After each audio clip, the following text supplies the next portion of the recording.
Hey everybody, it's story time, parable time, bike parable time on the John Bliss YouTube channel. You can tell because I'm wearing my silly bike beanie and because my mountain bike is sitting there in the field behind me.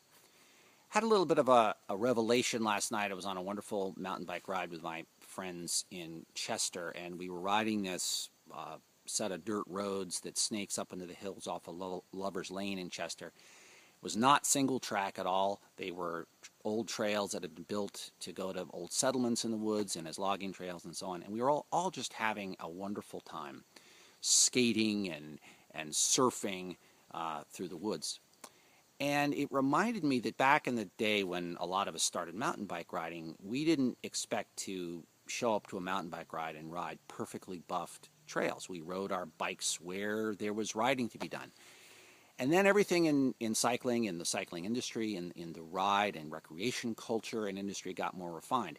And we started expecting trails to be purpose-built and to have kickers and berms and to snake their way up a hill without riding directly up it. And we started riding bikes that were a lot more refined. And those kinds of trails are amazing, and I love them.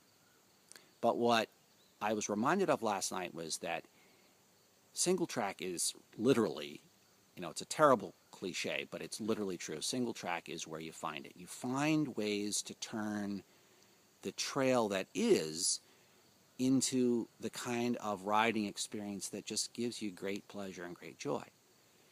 And I think that's a great reminder for our lives. A lot of us think sometimes that in order to really live our beliefs and live our philosophy and our purpose, we have to go somewhere else.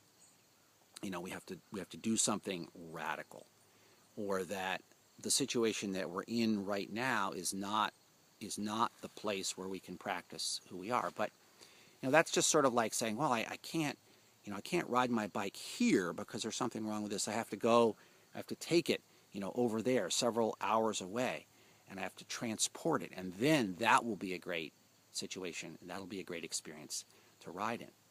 That's the same thing in our lives. The place where we are is the place where we are, and we can find the perfect riding, the perfect living experience, the perfect experience of being in our practice and being in our lives wherever we are. That's not again to say that there aren't great heroes who are doing the work of living in perhaps ways that are more dramatic or more refined than we, and we can dip our toe into that experience. We can dip our toe into that kind of tradition. Just as I love the opportunity whenever I get to ride on beautiful, sculpted, purpose-built single track that was only created for that purpose. But I also love to find that experience of riding a bike wherever I am. And in life, I love the moments that happen when I am paying attention to my life. And these moments of refinement and purpose and practice happen naturally. It's all good.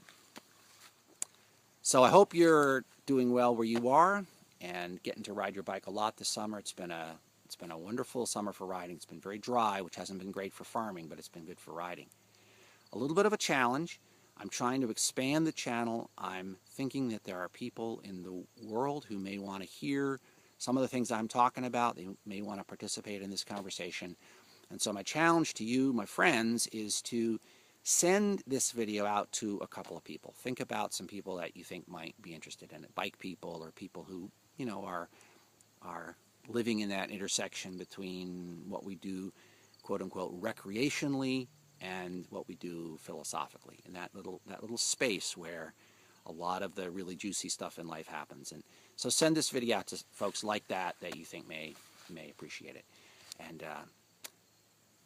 weed your garden, ride your bike, say your prayers, sit in meditation, do what you do, and I'll see you soon. Thanks. Bye.